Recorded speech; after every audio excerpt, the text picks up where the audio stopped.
Today, I'm joined by the fantastic Renee Bellinger. She was laid off during COVID and she managed to use that unexpected moment and turn it into something truly powerful, the beginning of her new brand, her new business. Now, Renee is a health coach who supports women over 40 in making small and sustainable lifestyle changes. And in this episode, she shares the deeper layers of what that journey looked like for her from the inside. We talk about identity, alignment, and how she ultimately realized that she was actually preparing for this shift all along. We talk about why it's worth starting before you're ready and why, if you are feeling that little nudge, you don't have to, you don't need to be waiting for a wake up call. And there's one moment I keep thinking about when Renee said, I had to stop trying to become someone and start remembering who I already was. If this resonates with you, come with us for the next hour. And if you like it, give us a subscribe. Let's get into it. This is the Leap, Live, and Lemonade podcast. Hi, I'm your host, Eszter Godor. 12 years ago, I took a big leap. I left my corporate job. I moved into a new country and started a business from scratch in my fifth language. Today, I run a boutique launch and systems agency, helping ambitious entrepreneurs build smart and scalable digital businesses on Kajabi without having to do everything by themselves. This is your go-to place with honest stories, actionable strategies, and real talk around building a business and life you love. Your best life and success story are still ahead. Let's write them together.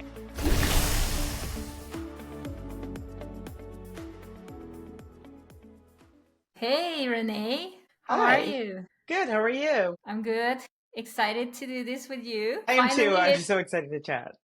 We've been chatting about some amazing stuff even without the camera on. So let's have it on and continue. To share with our listeners, viewers, let me start with the question which I like to always open these conversations with. What do you do and what made you go down that path? I am a health coach and I help women over 40 create small habits to simplify their health and become more consistent so that they can better manage perimenopause. I got into the field almost by accident in a lot of ways. I have a background in counseling psychology and I worked in schools for like 15, 20 years as a behavior specialist and eventually an assistant program director in a therapeutic school. And I spent a lot of time working with individuals, helping them, or teens, helping them manage their behavior. While doing that professionally, I also became passionate about my health, like really worked to create health habits as opposed to jumping around from diet to diets or just ignoring my health and then going all in and an on and off again cycle. And some of my colleagues would come to me and ask me, how do you do this? And one of them in particular said, you should really become a health coach, because people would always come to me with questions, basic health questions, like, how do you do this? Why do you do this? And I, at the time, thought, I don't have time for this. My daughter was younger then. She's 14 now. So she was, 4 or 5, elementary school. And I just thought to myself, I don't have time. And then COVID happened and I got laid off, and which was a blessing in disguise. My school, because it was a therapeutic school, wanted us to go back in person. I definitely didn't feel ready for that at the time because it was early on in the pandemic. And scrolling through my email, I saw an email from Precision Nutrition about getting certified in nutrition coaching, and it was like a light bulb hit. And it was like, yes, I can help people apply behavioral psychology to nutrition, because that's typically not done, and help people create habits as opposed to jumping around or doing fad diets. And so that's how I got started. Wow. When you started with that certification, did you think it would help you get the job, or it was like yeah, I'm gonna build my own stuff. Was it clear from the get-go? Well, I was so burned by what happened to me working at my school that I said to myself, I'm getting the certification to start my own business. Like, I did not Mm-hmm. want to work for someone else again because what that experience taught me, I was in my late 40s at the time, and I had worked there, like I said, for 15 years. And so in Mm-hmm. my mind, that was where I was going to retire. Thought to myself, I'll work like 5 to 7 more years and then I'll retire. And education Mm-hmm. is different than a lot of other professions, at least in the United States. Like once you've worked somewhere for a while, like if you go to another school, you're starting at a much lower salary rate than you were, especially during the pandemic because the Mm-hmm. economy was struggling. So I was like, I don't want to for my future to be put in someone else's hands again. Like I want to be the creator of my own destiny, and I'm going to try to go into business for That's myself. amazing. Like instead of dwelling in like, self-pity, you were like, okay, I want to take matters into my hands. Did it ever happen or did it ever occur to you before, or before it was always like this job is secure, this is steady, like you said, this is what I'm gonna retire from. Did you It see never examples Yeah, it around never you? occurred to me. Like when my friend said that to me, I chuckled. Just like, I don't have time for this. Like, oh, that's nice that you think I can help people. Honestly, like, I was thinking, yeah, I was just thinking, I don't have time for this. This would be another thing to do. And hindsight is 2020. And because I was already interested in nutrition, like I was Mm-hmm. listening to podcasts and reading on my own in the field, it wouldn't have been a big stretch to get the certification like on my own pace because Mm-hmm. like I had nothing to lose. But I didn't think about it that way. I was just like, I just can't. It wasn't even something that I entertained. I was just so burned out from working all day and then coming home and being a mom that I was just like, I can't deal with the thought of Mm-hmm. adding something else to my plate. Yeah, but it's interesting that it kind of was there by people reaching out or asking you. It kind of showed up. It's like there's this saying, the universe first throws some It, stones at you and then the big rock comes. exactly. And I feel like that's what happened. It was just, Yeah. and I remember to even add another layer to it, like a couple years before I was laid off, my supervisor at the time was asking me, we were joking, and because I loved my job and I loved what I did. And he was like, you were meant to do this. Like, Mm. there's nothing else that you would do. And I was like, well, actually, if I had to do it all over again, I would have become a dietitian. He was like, really? I was like, yes. And then he paused and said, I could see that just because that was what I was interested in outside of work. So it was always within me. I just wasn't open to seeing the possibilities of how the path could look. And ironically enough, that email from Precision Nutrition was not the first one that they had sent me. Like I had done something else with them through a coach I was working with. So I was on their email list and they had sent me numerous emails like over the years and I just deleted them. Like I didn't look at them. So You didn't unsubscribe. You knew there I was did it something. exactly. I didn't unsubscribe. I just deleted, did never open them. And so it was almost it was serendipitous that a Hmm. couple of days after being laid off, I actually saw the email. And you're right. It was like the universe was like, see, this is the path we were trying to get you on. That's amazing. Love that. When we were preparing for this podcast, when I first talked to you guys about the podcast, I put out the invite like I would like to talk to people who decided on this entrepreneur journey and they up leveled their lives. It's totally next level. And you said at that moment that you felt like would have been so much easier if you started the side hustle when you still Mhm. had your job. What makes you say that? Are you comfortable sharing what made it more difficult starting from scratch after you lost the job? It's just whatever you do, there is a day one. And Hmm. I put a lot of pressure on myself once I got my certification to meet these goals of like being a certain place in my business by a certain time. I finally had to let that go because it was putting so much pressure on me that I wasn't really enjoying the journey or learning from my mistakes in the way that I needed to. I was just seeing it as a failure and just another barrier getting in the way of me reaching my revenue goal. I Mm-hmm. think if I was starting in the beginning or while I was working, I wouldn't have felt that pressure. It would have happened naturally. And it Right. would have been really messy. But like a lot of the things that people worry about, like a website and all that stuff that doesn't really matter, like I wouldn't have started there. I would have just started with like word of mouth and seeing some people probably charging really low ticket just to get the reps in. But when Mm-hmm. I think about it and I was like, oh, if I already had all that social proof from before, it would have been easier when I decided to start a business. Like, okay, this is what I'm already doing. Mm-hmm. And it would have helped me kind of figure out my messaging and my place. Because when I first started, people hear nutrition coaching and they think one thing or a health coaching. And they're just like, okay, you're going to give me a meal plan or Yeah. tell me what to eat. You're going to assign macros to me. And that's not my approach. And it's taken me a while to figure out how to position my messaging to get that across too. So there's been a lot of trial and error, which would have happened regardless.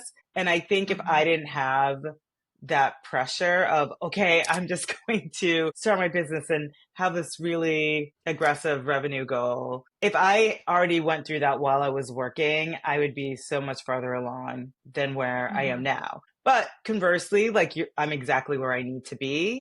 And it was just a lesson learned. And I remember reaching out to you saying, to like my message would be if you have an idea, if you think about another alternate life that you could be living, there's no harm in starting it now. Like with the Mm-hmm. precision nutrition certification, like it's on your own. I could have read like 2 pages a night for 5 years. I mean, there were some people in the coaching group that they've had their certification materials for a really long time and they're just plugging away. And that could have been me. Like I could have made different choices about how I chose to spend my time after work when my daughter went to Mm-hmm. bed. And again, that's hindsight is 2020. But if you look at the way you manage your time, you will probably realize that there are more pockets that you can make a little bit more progress than you realize. Yeah, sometimes it's like you said you had a small child at that time, so it Yep, can also be like, oh, this is not the right time, but there's hardly ever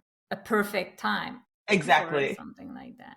Exactly. And I was fortunate that I had the financial space to do that because if I Mm-hmm. wasn't in the situation I was in, I would have had to look for another job and it would just be a dream unrealized. Mm-hmm. And so if it's within you, what does our coach say? Like, if it's within you, it's meant to be. So if you have an idea, my challenge would be to think about like how you can take tiny steps towards that. Like, Mm-hmm. yes, I had a young child, but I also watched TV like every evening. Could I have devoted a half an hour to studying for my certification instead of watching TV? Yes, I could have made it work. So it wasn't that all my time away from work was devoted to raising her. And if I was more creative, I would just be a little farther along, but it is what it is. And did it ever get to the point where you were like, this is not going to work out. I really need to get a job, or I should have started a different business? I've never thought I should start a different business, but there are times when I talk about the pressure of being an entrepreneur. I actually decided at the end of last year, I was like, I just need to find a side hustle. Not even a side hustle, a side gig, like a really low lift job that doesn't require much, but that will give me just like some semblance of like financial freedom, not Mm-hmm. a lot. And someone I know posted that a local bookstore was looking for someone to work like Saturday afternoons to close the store. Perfect. Exactly what I needed. Like it wasn't going to interfere with what I'm trying to do. It was a couple hours out of the house and I would get like a couple of dollars just to feel like well, I have some financial independence. So that felt released a lot of pressure for me in terms of just like Mm-hmm. mentally, like, oh, I see a little bit coming in. and it feels so good. So yes, to answer your question, there are times when I'm like, did I make the right decision? My husband's in finance and he laughs at me because he's like, yeah, I know this is a good idea, but it's going to take time to build. Like you just expect to, like I expected in a year just to be in the same position I was with my Mm-hmm. career. And he's like, it's, there is some overlap, but it's a new career. 4 years in, this is going to be my fourth. Oh my gosh. I think February 1st was like my 4 year anniversary of my business. I finally feel like I'm starting to get it Mm-hmm. a little bit more. And I see the light I see the light now. Whereas there were Yeah. times in the beginning or in the middle that I didn't. Yeah.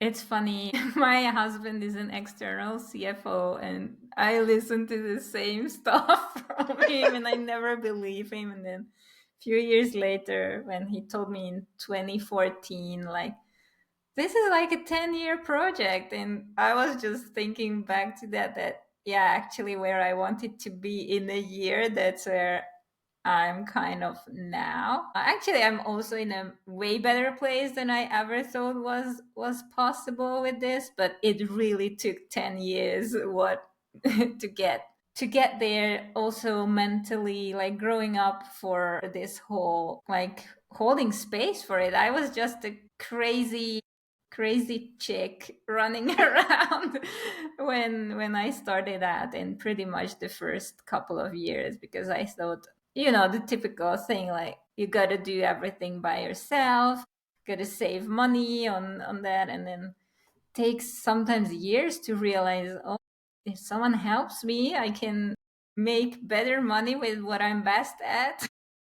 Yes, and I'm And still working. I mean, that's the biggest thing I'm working through now because I have a VA, and there are times when I'm like, why am I working on, I catch myself when I start to work on something and I'm like, why am I working Mhm. on this? I should hand this off to her and it will alleviate things off my plate. So yes, like there are lessons like that. And I think it's hard, especially being an entrepreneur, because you hear stories of people who, especially who go from like, oh, in 1 year, like I started this membership or whatever, and now I'm, my business is making like 100,000. And those, yes, that does happen, but that's not a typical story. But we all latch on to those stories, and then it makes you question, like, what am I doing wrong? And it's like, no, you're not doing anything wrong. It's like Hmm.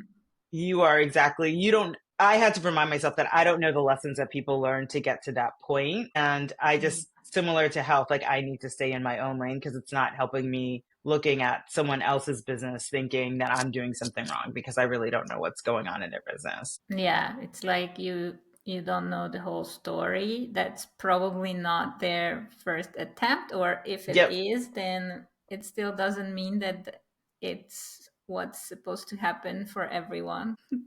It's everyone's own story. Like I can say, oh, I started a new business in 2021, and by 2023 it made 100,000. But then I have to add that between 2013 and 2018, it took me 5 years to do the same with a team of seven. And if you have a team of seven, $100,000 a year is like, for the salaries, it all goes Yeah. away. So there are these nuances to every story. Right. And we don't really think about that, or you don't even know, especially if you're just starting out, you don't know that people have teams. And I remember being so naive, wondering how people were apparently doing all the things on social media. It's like, how are they doing this? Because I'm struggling. I get like one thing done a day, and then I realize, oh, they have a whole team behind them. Yeah. Or their reels look better because like they have videographers Hmm. versus just using their camera. So it's like once you really start to step back, you realize that not everything is as it appears to be. Yeah, always. What helped you figure out which format to put for your coaching? Did you start out with one-on-one, or was it a membership from the start? No, I started out with one on one because that's what I had. And that was one of the pieces of my story that helped change the way I looked at nutrition. And so at first I modeled it that way. Mm-hmm. And I realized over time that my message is a little bit different and it's not really a short term message. It's not like a 6 month, or if I'm working with someone one on one, it's either 6 months or a year at this point, because Mm-hmm. it does take some time to unpack all of people still get wins, but we're unpacking some old beliefs to create space for newer beliefs. And so one of the things that I struggled with was that people genuinely had an objection of cost, and I understand that. And Mm-hmm. I was like, a membership is perfect because it's in the middle. It's like I give you the resources, I give you some guidance. It's not the same level of accountability as one to one, but Mm-hmm. then you can stay in it longer and get what you need. Yeah. And so that's how, and that just came to me like one night. I woke up and I was like, this is what I meant to do, and help women this way. My goals for the membership is that it's going to expand more than health and nutrition, that eventually it'll be like a hub for women over 40 just to discuss like all things related to aging. But Mm-hmm. starting with health and nutrition and creating habits is where we're starting. But it came to me and I'm like, I want to pursue this method just because I really want to make health information accessible for all people. When you say working with small habits, I would love to go into this both on the women over 40 and also on the entrepreneurship side, because I think it applies to Yes. every every bigger improvement in our lives, whatever area it might be. But what do you mean by small changes, small habits? So what I do is help people find behaviors that they feel that they can do, make them small enough so they can do them consistently, and oversimplifying here. And over time, Mm-hmm. those become more automatic because you have a win, you're feeling good, and you continue doing it. It's like you're getting positive Mm-hmm. feedback. But the key is really to start with something small. When you think about health, and anytime like anyone's tried to change anything, it's like people feel like they have to do everything at once. Like you think of New Year's resolutions as a perfect example. There's nothing wrong with wanting to change during the new year. It's just that Mm-hmm. people then are like, I'm going to like eat better. I mean, they're too vague, first of all, but I'm going to work on my nutrition, my exercise, all of my sleep, like all of this stuff at once. And they do it for a couple weeks and they get burnt out and they say the resolution doesn't work. Whereas it's Mm-hmm. like if they really thought about what they wanted to work on, like the easiest thing that they can do consistently, they would realize that there's a different path. And one of the stories I tell is that I started overhauling my nutrition by just focusing on getting more protein in every meal. Over Mm-hmm. time, that grew to other aspects of nutrition and grew into like exercise. And so, but it all really started with a focus of, I just want to make sure that I'm eating enough protein every single meal. Mm-hmm. And so it's the same with business. There's so many different avenues and options, and you really have to think of, and I'm getting better at applying this to myself for business because it's easy for me to do it in health, much harder for me to do it in business, but thinking, what are the 1 to 2 things that I could do today that would be dial movers? And don't make them really big and focus on them. Do them. I think that's the other Mm-hmm. part too. Make them so reasonable that you can actually get it done that day. You feel good about yourself. You'll get feedback about whether or not it works, and then do the same thing the next day. So what I'm trying to do for my business this year is really start my day sitting in silence for a while and asking myself, what do I need to accomplish today? Like, what are the 1 to 2 things that will help me move forward? And that's been really helpful. Just simply sitting down with yourself and starting your day like that. Yeah. Yeah, that's a mini session, and sometimes it feels like, oh, it's so difficult to add this stuff to our day. But if we see how much, like, just our phone can tell us the time, how much time we were scrolling. Yes. It's a shame sometimes. I'm like, Oh, yeah. this It's must be definitely a wrong. shame. Something must be wrong with this report. Exactly. And it's different than a to-do list too. I think a lot of times we um think we're being productive, but we're just being busy. So when I'm thinking about like the one action, it's really something that's going to move myself forward versus, oh, these are all the things I have to do for my business. You know what I mean? Yeah. And it's like the bigger rock, so to speak, the things that are scary and how do I break them down? But you're right. It's like we spend so much time. Well, I do sometimes focusing on my phone or other things that where I could be doing other things to get more rest so that I'm a better entrepreneur. I was going to say employee, but a better entrepreneur during the day, an employee for myself. Yeah, you know what? This morning it was really hard for me to drag myself to the gym. And whenever it's hard, there are these little habits like I don't drink coffee, I don't drink alcohol, I eat healthy, but sometimes there's this surge of I also do intermittent fasting, Hmm. but sometimes it's like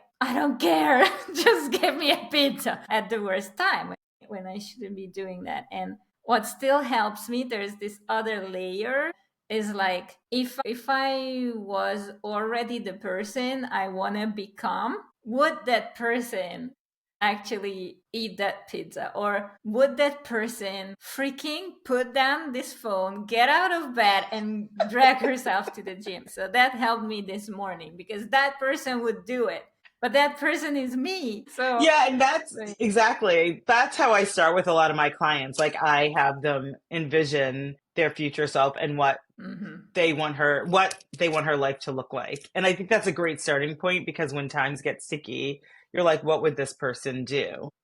And Mhm. I mean, that's another good question too, as a business person. Like, if you have a revenue goal, like if it's scary, like what would this person who has this revenue goal, what would their major task be for their business at this point in their career? What was that major task? And Mhm. thinking about it that way, because it does help you. And then, yes, like through those behaviors, then you become that person. Yeah, exactly. It's also with this podcast, I'm thinking of the next one for me. The next little change for me is that I have been doing so good with the episodes where I'm recording them with someone, but the ones that I do solo, which should be every second episode, I'm so behind on them. And I'm just realizing it's because I have all the interview sessions scheduled, but the solo episodes is just like whenever I will have the time. And Yeah. also, there is no distraction. Like I share office with my husband, and when he's working here, it's noisy. So I'm like, whenever I will have the time. And I have recorded already, I think, 9 or 10 episodes with others and only one solo episode. And I should have the exact same number. So I gotta schedule those freaking sessions. So easy. But I'm just I know it's realizing right sometimes like now. we don't know, right? It's just like me starting my business. Like you don't know. And then if you talk through it, you're like, oh, well, if I schedule it, then I'll show up for myself. Yeah. Yeah. Even then, there is a big temptation sometimes, to cancel. But if I don't schedule it, it's guaranteed that the time is never going to magically show up. Like, yeah, now Yeah, you're free. exactly. Yeah. All right. Let's go a little bit more into what you help people with. I'm 42 and I have been seeing some changes like my skin. Even though I like I said I eat healthy, I'm now good with my gym routine because it was in 2022 when I realized after COVID, like during COVID, I did zero exercise. So between 2020 and 2022, and then in 22 I realized I will never get to fulfill my business and entrepreneurial goals if I don't take care of this body, Hmm. because the shape it's in, it's seriously slowing down like everything. I can't react. My brain is it takes so much effort to even concentrate for a few hours a day. So yeah, I'm so glad and that was I was 39. No, I think I was already 40 when I actually started to take this seriously. I was also like, oh my God, I'm already 40. I'm doomed. This is all, there is no way to get out of this. And I'm now in a much better shape than I was at 40. but I'm still sometimes like, is this too late? Should I have? Yeah, I should have, but I didn't. But can we still like really get ourselves into the amazing state physically, mentally, emotionally that we are craving for, or is it just a dream? What do you think? Oh, that's a loaded question. I think, yes. Well, it's nuanced, right? We can get ourselves into the best shape of the life for the season we're in now, but we also have to let go of chasing who we were when we were in our 20s and 30s. And I think that Mm-hmm. that's like the big rub for like a lot of women is because their comparison is their 30-year-old body. And Yeah. with perimenopause, like and hormone shifting, like things do change. You're not going to be that person you were in your 30s, but that doesn't mean that like all is lost and doomed. And you have to figure out what works for you, and everyone's journey is different. So what I really help clients do is realize like why it's important to focus on the foundational health habits that people were so used to ignoring. Because in your 20s and 30s, yes, you should be focused on sleep, stress, nutrition, but like your body would self correct a lot of those things, especially with like stress and sleep. And once you turn 40, not so much, like you're not sleeping as well. Your body doesn't manage stress as well due to the fluctuating hormones. So you really have to Mm-hmm. do that work. And both lack of sleep and increased stress can lead to then behaviors that are totally misaligned with what your goals are. And you don't even realize it. I like to say it's like a slow burn because the changes happen so small that you don't even Mm-hmm. notice that they're happening. So key is really to focus on what you can control and realizing that it's going to look different than it did when you were in your 30s. So like I love strength training. I do it. I aim to do it 4 times a week. And I just had an injury, like 2 months ago that sidelined me for a couple of weeks. And last week was my first week back after taking some time off for personal reasons. And I was like, my goal this month is to get to the gym like 3 times a week because we're traveling. And Friday morning, I was bending down to do something and I don't know what happened to my hip. And so I'm like, oh man, like I'm sidelined for a bit. I'm going to go see my PT. But it's just like having to accept that you have to accept your body where it is and then find other ways to care for her. So this is now my time to really focus on my nutrition a little bit more since my strength training isn't where I would like it to be just because I've been sidelined a couple of times. So it's just knowing what to move and to toggle to get to where you want to be. And Mm-hmm. it does take a lot of work, more work than when we were younger. Mm-hmm. Yeah, I realized that. And it goes away so much quicker if we are not careful, or at least Yeah. that's my feeling about it. And then it's also hard too, because like in midlife, you're also dealing with a lot of other factors, right? You might have career changes, you might have career stress, you have aging parents, you might have older kids or raising kids. Like there's a lot going on and there are a Mm-hmm. lot of demands on your time. And it's easy to then put yourself last and be like, well, I'll wait until, my parents are settled or the kids are older. I get that promotion, do whatever I want to do. And just ignore your personal needs. And I my whole style is like there's room for both. And that's why small actions are key because it doesn't need to be like, oh, you need to go to the gym for like an hour. Maybe it's like you just start walking 10 minutes a day because that's all that you can do. That's a start, but that's Mm-hmm. better than not doing anything at all. And I think that that's the big switch for a lot of women because they're so used to being like, I'll do this later. Yeah, especially when things are piling up. I had Yeah. that even before COVID, and even without having my own kids, I thought I had to build this business and then I could take care of myself. And then when it was moving nowhere because my body wasn't coping, that's when I realized no, building this business, moving it forward only works, or that is a vital part of me showing up. Like, how would I show up? I normally work in the afternoon, so how would I show up in my full force and power in the each afternoon if in the morning I didn't take care of myself? And whether it's physical activity or just mentally connecting. I think I literally spent more than 5 years in a state of just building like crazy. Like I have to send out all those emails one by one, or I have to like build that website. And there were intents to like, okay, I will go to the gym now, like now every day. And I would go for 4 days. And then it's like, no, I can't do that.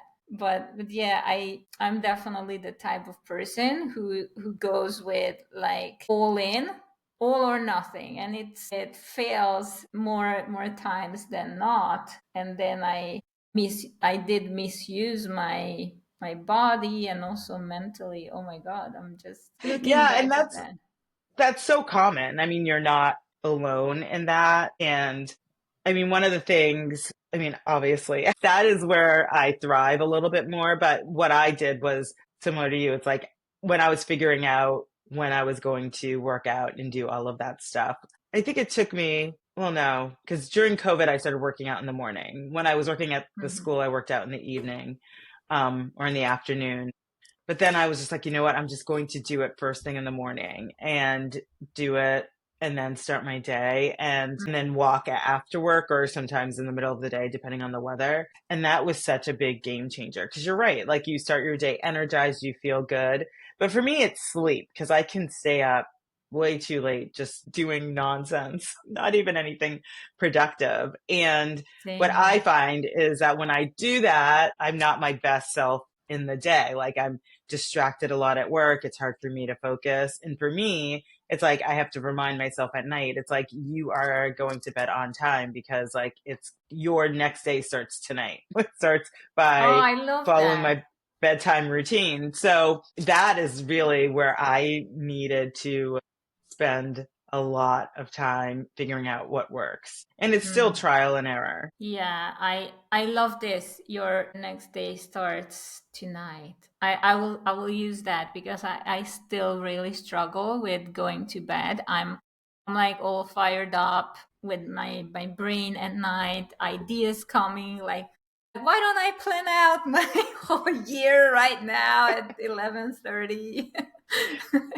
and stuff like that. And it's so difficult for me to actually finish my day on time. And this might help because it's so important. And I know living in Spain it's even more difficult because in my Hmm. home country Hungary people would go to bed around 10, 11 as an adult, but here it's so easy to like still be at a restaurant at midnight. So how do you go to bed on time? Now I'm going at midnight, and that's already a huge achievement. But I'm aiming for 11 o'clock. We went to Portugal for a few days in November, and I'm using my Whoop to tell me how my body is Hmm. doing. And like magically my sleep results were so much better, and nothing changed on my sleep, only that we went to bed an hour earlier because of the time difference, because we were on Spanish time. Or maybe I don't know if I'm getting this right, but anyway, the calculation was that because of Yeah. 1 hour time difference it was better for my body to sleep in that period of the day rather than when I'm sleeping in Spain. And I'm like, oh my God, it's so easy. My body is already reacting. I just have to go an hour earlier. So from now on, I will go an hour earlier, but I'm not going. So I And have to you, find new tricks. or you might try to like do it like in 15-minute increments. So just starting Yeah. to go to bed like 15 minutes earlier, and once you get a habit of that, then 15 minutes, like as opposed to going a whole hour because your body is not used to that. Hmm. But yes, like I would say sleep is one of the biggest things that I help my clients with because it's like they're all high achieving women. The ones I see one on one, like they have a lot of things going on. And so it's like they're working all day, then they have their kids that they're driving to Hmm. sporting events or whatever. And then it's like the evening is their time and they end up going to bed way too late. And that really does affect everything. And like once you could kind of figure out My coaching style isn't to be like, oh, you need like 8 to 9 hours of sleep. Like, yes, it's a guideline, but it's like, how can we get you more sleep than you're currently getting, is the way I coach. And we Hmm. try different things and experiment. But once people start feeling better, that helps too, because like they tap into that. Like, I know I feel better when I do this. And then we have our one-ups. Like last night, I had to take my daughter someplace and we came home at 9:30, which is like usually when I'm already ready to like head upstairs and, read a little bit before going to bed. But I was still just so animated from being out. Hmm. And so I went to bed a little bit later. Am I dragging a little bit today? Yes. Will I need a little bit more caffeine? Yes. But now I know, and I know like I have to remind myself probably in the morning that like when I go out in the evening, when I come home, reading some nonfiction would be a great way to settle my brain down because it's so dry. Hmm. And just practice that, be more mindful of that when I come home. But I was like, oh, la, la, la. Yeah, it's so, when we think of getting our business to the next level or making these health changes, we think of huge changes, like at least I do. Like Hmm. we are buying these big programs, and to me the other thing besides sleep is hydration. Like sometimes I'm in a weird place, I'm overreacting things, and then my husband would tell me, "What's this? What's happening? Is there something going on? What did I do? What have I done?" And then when I can't find any explanation, then it's usually the sleep. And when even the sleep is okay, it's that I haven't hydrated enough during the last few days. And it's crazy, and it's crazy easy to actually do that. It doesn't even cost money. It's just drinking water, pure water. But still, those are the most difficult things to sometimes to keep up with. Yeah, and you're not alone with that either. I know I struggle with water in the winter because it's colder and I just like don't want to drink it. But one of Mm. my friends who's a health coach just posted about this today. Like that's her kryptonite is getting enough water. She's like, I don't even like water. So she had a post about like different tricks to get more in. But yes, like that's an easy one too. And if you're sleepy, I don't know if you drink coffee, but a lot of people are just like then pounding or drinking a lot of coffee in the morning. And then which Mhm. is a diuretic, doesn't necessarily help you with your Yeah. hydration goals as much. Like 1 cup is fine, but there's some people just, drinking half a pot in the day and then trying to catch up with some hydration in the afternoon. Yeah, sometimes I try to drink like a liter at 11:30 when I should already be sleeping, and I'm like, I didn't even And hydrate. then you have to get up and go to the bathroom. It's crazy, but I'm like, I now have these apps. I have a hydration app, and it told me yesterday that I had to select the season because my goal was a certain quantity, and then I selected its cold season, and it said you have to drink even more. Really? It had you drinking more in the colder Yeah, weather? it said I have to drink 10% more because it's cold. And then in the summer it will be way more, but then it's easier for me. Yeah. Yeah, so I'm trying to do all the tricks, but sometimes this is so much harder than making 10,000 a month. Yeah, no, it is hard. It's a lot of hard work. Yeah, it's silly. What would you say as a person who is running a business yourself? What are the besides the sleeping and hydration? What are the key areas that you would never miss in a day to keep yourself like sane, if that exists, but to take care of yourself? What walking, or just spending time outside. I feel well, either or. I feel like Hmm. walking has been so key to me, and I don't even walk that long. It's not like I'm walking an hour a day or half an hour. I mean, most of the time it's Hmm. between like about a half an hour. But just like getting outside and being able to get some fresh air. But even if I'm not able to go outside and I'm walking on my walking pad, just like the movement helps. Like if I'm feeling lethargic or if I'm feeling stuck or if I feel really distracted, like all of that, getting a walk really helps. Like if I need to solve a problem, like I've started walking in silence like since the summer, which before I was like always a distracted walker. Like I would Hmm. always have like a podcast in. or music. And I remember a coach a couple years ago was like, oh, when you're really stressed, try just being in silence. And it got to the point where it's like, if I was really in a stressful state, like that was helpful. Like the podcast was annoying. And then I was challenged in August to spend more time in silence. And I'm like, well, I'm going to try that on my walk because that's an easier way for me. Like if someone wants to try meditation, I always would say they can't do it. I suggest trying to do some stuff in silence. So I'm like, okay, walking in silence will be beneficial. And I like love it. Like it's just so helpful to me. Like I can process like anything. I think because my body is moving, and so I'm a little distracted, but if I have a question that I'm wondering about, usually by the end of the walk, like I have some semblance of an answer. So that's been kind of my superpower as a Mm-hmm. business owner. And now this year I'm trying to start my day with that as well. And without the walking, just 5 minutes of just being in silence and seeing what comes to me. But that has been like the biggest game changer for me. Love that. To me, it's still being in silence. It's still as difficult as hydrating and Well, going to yeah, bed. it's not. I mean, not all days is, and well, when I mean silence, there is music playing in the background, like really low. I mean, some days it's better than others. I'll be quite honest. Like some days it's like my mind is like bouncing all around and I'm trying to let go of that, and some days it's just like it's so clear, like what I need to do. So I try not to judge what happens in the 5 minutes. I'm just at this point really just trying to devote 5 minutes and not judge it. Because Mm-hmm. I can be like, oh, my mind's not silent. Like when I do yoga and shavasana, I'm like, yeah, like my mind's like bouncing around, and I'm like, oh, stop it, you're not doing it. I'm like trying this year not to judge, and some days Yeah. are better than others, but it's Yeah, a and doing it challenge. anyway, right? Yeah. Yeah, that's a, I like that approach.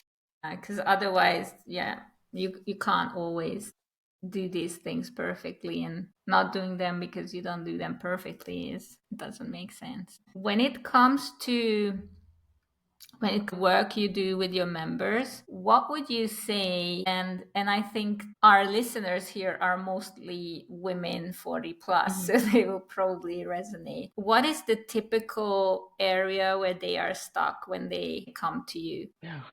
I'd say overall, it's just like unpacking a lot of diet culture. Like if I were to put it under an umbrella, because a lot of people spend time focused on the things that are not the major dial movers. So there's a lot of focus on what are my macros? Do I need So to is take it certain weight loss supplements? that they are looking for? Well, or weight management by Mm-hmm. the time they come to me, because people are, and I think overall for health coaching, that's why people come, right? Because like they are worried about weight gain, or they want to manage their weight, or they're worried about like their family health history. But at Mm-hmm. least in the American culture, I'm not really sure how Spanish culture is. It's all really framed around weight loss. Like everyone feels like that's the magic cure all for everything. And so they look at things that they feel would help, but it's just like, Mm-hmm. well, let's just look at the fact that you're not eating balanced meals, which means you're not getting enough protein and fiber. You're not moving your body really at all, or you're just going to the gym and then sitting all day. Like there's so many other ways that you can create change and start to feel better and notice positive changes without just jumping to weight loss. And Mm-hmm. once clients helping women understand why some of the things that the foundational health habits, like why they're important and how they help, and once they embrace that, they start to notice changes, like both in their body composition and just feeling better, and that keeps them going. It's the Mm-hmm. way to get a small win, and it feels different than a diet because it's like, oh, I'm adding something as opposed to I am restricting. Mm-hmm. And then they feel just overall better about themselves. And how do you work this? Everybody who comes to such a, because now you are running a membership, right? Hmm. So everybody that feels like, oh, I'm stuck on this one would probably think my story is different than that of others. How do you manage this in the group setting? How does it apply to everyone? Are we really that similar? Are we struggling with the same issues? Or what if there is something more personal? How do you manage that? Well, I mean, that's the difference between a membership and one-on-one. So in the membership, it's really like, okay, let me take you on a journey on how to change. And so it is really like done with you. And so well, I'm revamping it, but there'll be a clearer journey. But it all starts with thinking about what you want from your life and your vision. And from your vision, deciding where you're going to start. And then there's a Mhm. series of steps you take to find the right behaviors that you feel capable of doing, that you're excited to do. We talk about like how to refine that and then how to grow it. And so the shared experience is that like, okay, we're all going through this. We have different things that we're working on, but collectively we're all like relearning how to take care of our bodies. Like that's really Mhm. the purpose of the membership. And so that's the commonality. How you go about it is different, but we're all different anyways. Like even if you were in a different type of membership, not everything's going to work exactly as prescribed, Yeah. and that's why people always feel like they're failing with things. It's because like they're trying to fit themselves into a prescribed model that's not really fitting with their values or even their identity, right? It's Mm. like, and they don't even really take the time to consider what they want their life to look like in 5, 10 years. So for example, I have a friend who she hated exercise and but loved to shop. And, people, she was someone I used to work with, people would say to her, like, oh, try this class, like, try this class. And I would say, well, why don't you just go to the mall and like do like a couple laps every day? Like start there. Like you go to the shopping plaza like after work anyways, just to window shop. So just like do a couple of laps. And she started there and then saw a yoga studio that she was interested in and started going to that a couple of times. But what typically happens is that people are like, okay, well, movement's important and really you should, and here's this like work at home and it doesn't meet who she is and what she was interested in doing. Yeah. So that's why it didn't work for her. But she said, "Oh, yes, like once I started walking around the shopping plaza, I enjoyed myself. Like she wasn't spending money. She was just like window shopping like she normally does, but she was getting more steps in. And at the end of the day, that's the most important thing. So Mhm. really it's teaching women that you are the expert of your life and what you need. Like, and you do know what you need. You just might need help in making it work for you realistically. Mhm. And in traditional health coaching, it's so prescribed and you don't really have as much of a voice. It's like, do this way, follow this program. And we end up failing either because it's too restrictive or it doesn't really fit our needs. Yeah, I love that you help people find their own way, because I understand this is probably the way it actually sticks. Yeah, Hmm. because sometimes we can force our stuff on ourselves, but that won't stay. And this is what you do is not a program, it's a complete like rewiring the brain. And from what I understand from what you've Yes. just shared, it's like once it's first of all it's not ever done because it's a constant Right. process, but once the work with you is done, people are a different person probably, Yes. right? Yeah, that's fantastic. I was, I do see you on socials, but I still had the idea that you probably work with meal plans and stuff, and it's so nice to understand that this is a totally different story. Love it. Yeah, it is. And that's what I mean. It's taken me a while to figure out how to convey it in a way that makes sense to people Mm, because being a marketer, going back to being an entrepreneur, is totally different than being more of a clinician, which is what I was in my previous job. And so the work is more clinical, well, for lack of a better word, it's more clinical, hands on, based in psychology. But in order to help people understand what I'm doing is a marketing hat, which I didn't have prior to 4 years ago. mm-hmm. And so that was a skill set that I needed to learn to embrace. Well, needed to learn and then started to embrace like once I learned Mm-hmm. how to do it. Yeah. Do you ever miss those old times when you were working with the teens? Because that sounds like a pretty amazing job. I do, but things have changed so much. Like Hmm. our school, we were a small school, and we were such a lot of people aren't there anymore, but we were such a family. And Mhm. working with kids who struggled in traditional school settings and watching them go through the how many years, some of them were there for the 4 years, some of them shorter. It was such a wonderful thing. And it was, you talk about like purpose and impact. It was like all there wrapped up every day. Mhm. Um, in such a lovely way. So yes, I do miss that. But when I speak to people who are still there, they're like, it's so different now than it was Mhm. pre-COVID, that you would be miserable now. So I think I miss the idea of what it was, not what it is now, because a lot of things have changed. But I do miss it. And every Mhm. once in a while, like this fall when we went to open house for my daughter's school and listening to the teachers talk, I was like, I do miss education. I miss that. I don't know. Yeah, I do it miss makes it. me nostalgic. I did have a brick and mortar school for kids before COVID, so Yeah. I feel that. But yeah, we are still in the area of helping others, so we can channel Yes. those abilities and our Exactly. energy to make things better for people around us. If someone is listening and they're like, oh my god, I want to hear more from Renee, where can they find you? What's the best way to get started with you? A couple ways. I am on social media, mostly Instagram, dabbling into TikTok, both Coach Renee Bellinger, and on my website, reneebellingercoaching.com. You can join my email list where I send out, well, I'm supposed to send out emails weekly, getting back to that, sending out emails like weekly or bi-weekly about different, it's really more a personal approach. I talk about like how I am going through my life and applying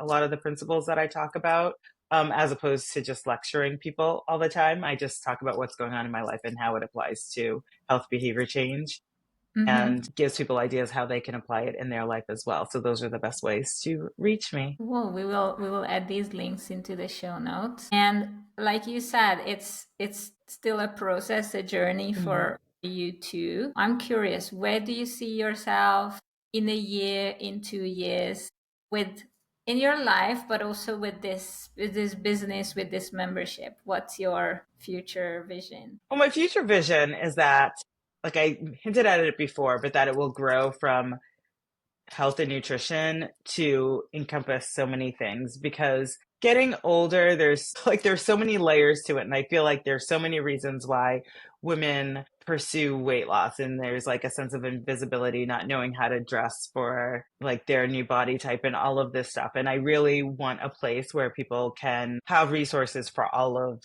that. Mm-hmm. Eventually I would like it to be like a one-stop shopping for women over 40. Like you get your health piece, but you have like other lifestyle content as well. Because I think that's really important. We're more than just health and nutrition. Mm-hmm. And so that's the goal for my business and my work, and where I want to be like in 5 years, probably 2 to 5 years. That's where I want to be. That's amazing. I love the idea of a hub where people can go to because, yeah, this journey can sometimes feel lonely and it's nice to have a community to belong to. From what I feel, yours is very much a welcoming and warm community. So I wish you all the very best with the revamp of the Thank of you. the membership and with this whole idea becoming a reality for you and for those many people that work with you, learn from you. Thank Thank you, you. Renee. Thank you.